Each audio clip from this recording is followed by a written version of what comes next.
Welcome back, everybody, to 31 1990s horror movies for Halloween, where I'm counting down my favorite horror movies from the 1990s. We've made it to another number one slot. Third year in a row that I've done this, and, a video every day, and we've made it once again. So yeah, this is a little anticlimactic because this is such a well-known movie. A lot of people would put this as one of their favorite horror movies, but hey, there's a reason for that. It's just that damn good. So yeah, number one is Silence of the Lambs.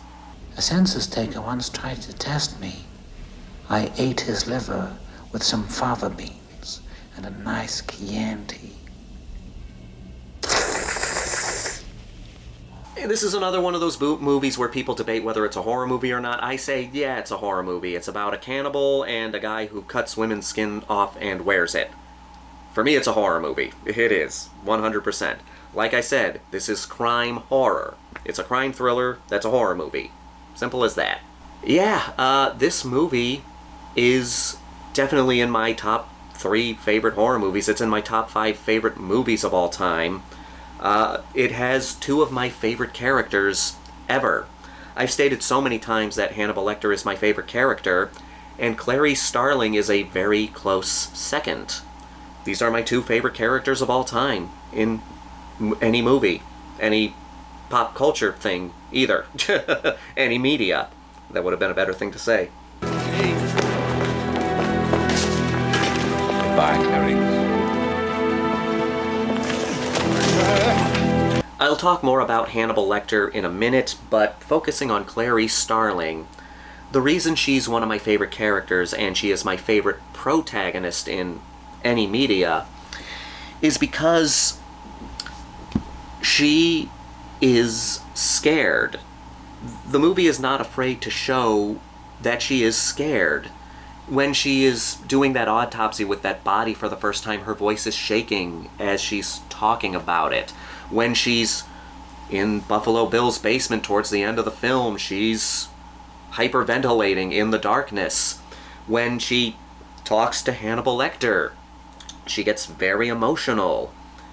They're not afraid to let Clarice Starling be vulnerable. Hell, you look at her, she's not a tall character. She's short compared to a bunch of people around her. But again, this movie is not afraid to have their hero be vulnerable.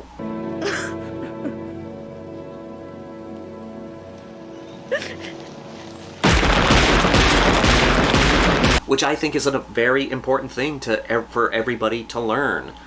Bravery is not an absence of fear. Bravery is doing something even though you're scared, even though you are afraid or nervous or full of anxiety, you do it anyway. And that's what bravery is, and Clarice Starling is, I think, the perfect example of that. Catherine Martin! Yes! FBI! You're safe! And then, of course, what everybody else wants to talk about, Hannibal Lecter. Everybody loves Hannibal Lecter. He is, again, one of my favorite characters, my favorite character of all time, and the reason for that is I find him so fascinating. He's an interesting contrast. He's this very civil person with a very clever and complicated mind, but he's a cannibal. And it's that contrast that I find so fascinating. It's the fact that he is so charismatic, the fact that he tricks people he tricks the audience into being on his side, even though he is a monster. And that's what I find so intriguing about him. That's why he is my favorite character of all time. Oh, and Senator, just one more thing. Love your suit. But that's not to negate Buffalo Bill in any way, because Hannibal Lecter leaves such an impact, but he's barely in the movie. He's in 16 minutes worth of the movie, give or take. And Buffalo Bill is in the movie even less than that, but both of them have such a great presence. Hannibal Lecter is not in the movie that much, but he has this huge presence over the film. You feel his presence throughout the film. Buffalo Bill is on screen even less than Hannibal Lecter, but you feel his presence throughout the film. And I think Ted Levine deserves credit for portraying Buffalo Bill. I mean, it's one thing to be scary while being on film for only 16 minutes. It's another thing to have people terrified of you throughout the film and being on screen for less than 16 minutes.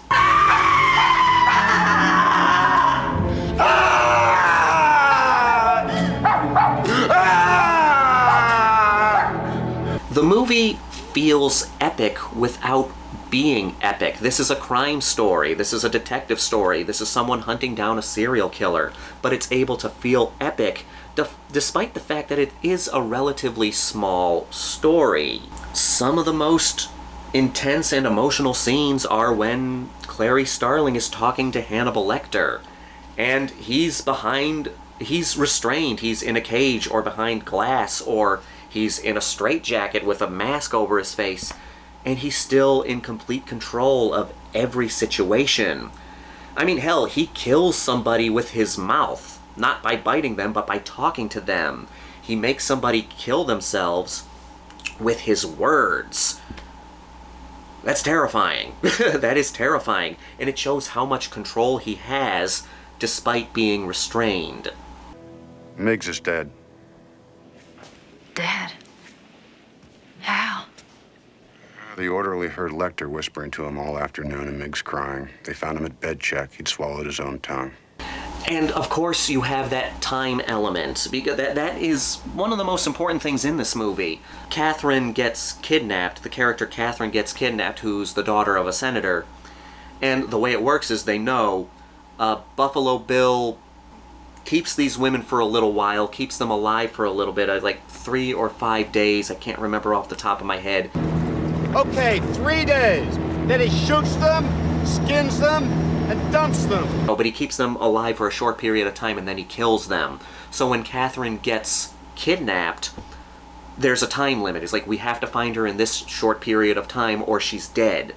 And that creates desperation in it. Okay, now we have a time limit. Now we have to get this done before this moment.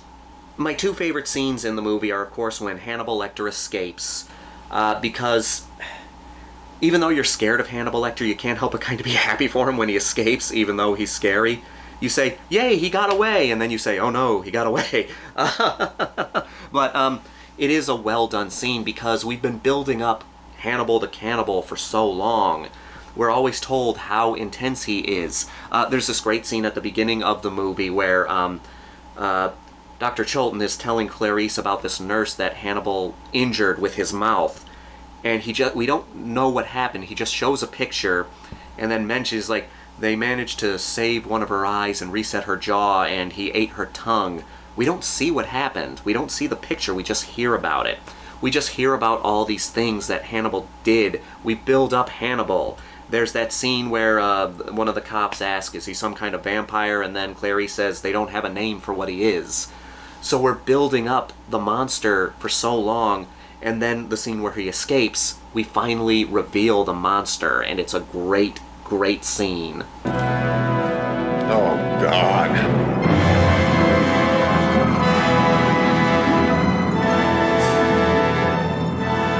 Go!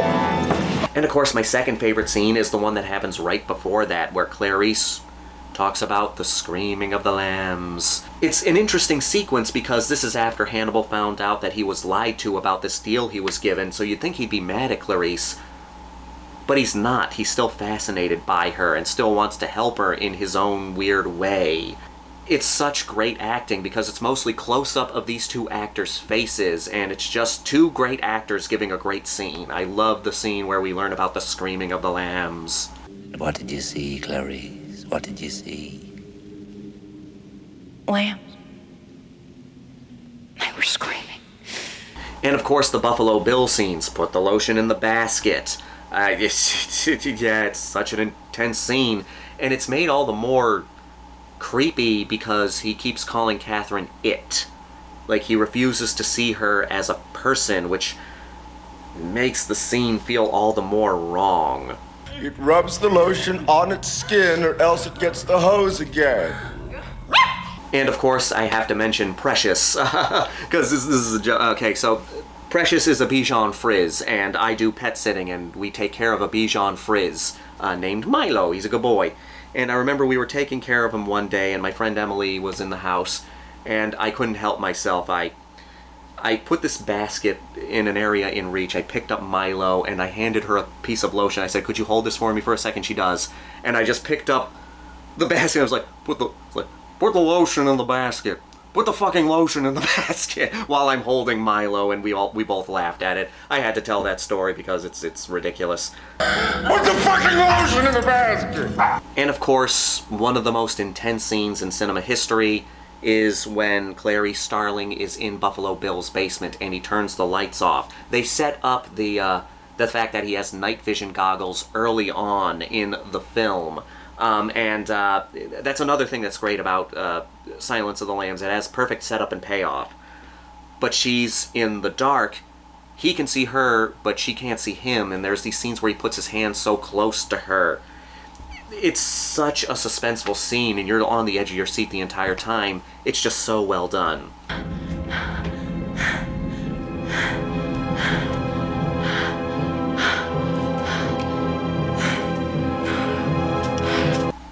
There's no reason for me to say any more about Silence of the Lambs. You all know about Silence of the Lambs. It's a classic for a reason. It is loved by many for a reason, and yes, it is my #1 favorite horror movie from the 1990s. It has two of my favorite characters of all time. Well, everybody, thank you for joining me for another October and another ranking series. I hope you all enjoyed this. We will do it again next year. I'm going to keep doing, like we did the 70s, 80s, we did the 90s, we're going to do 2000s, and then the 2010s. And then once I'm done with that, I'll figure out something else to do. I would love to do the 60s, 50s, and 40s, 30s, and stuff like that. But unfortunately, not a lot of people are interested in black and white movies, so I don't know if that would work too well. But we'll figure it out from here. So yes, I had a great time doing this year. Thank you all for joining me once again. Hopefully you would like me to do this again next year, and of course, this is when I want to hear from you. Let me know some of your favorite 1990s horror movies. You can do a top 10, you can do a top 5. I mean, doing a top 31 is a lot, but if you think you can do it, by all means. But if you can't, I completely understand. But yeah, leave that down below in the comments. I hope you all have a happy Halloween. I hope you all have a safe Halloween. Watch some movies, go out, party. It's Halloween. We should all have a good time this time of year.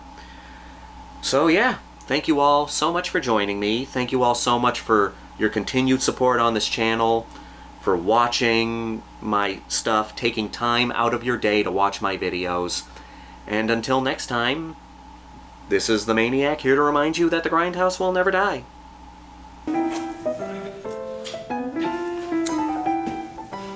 Ready when you are, Sergeant Pembry.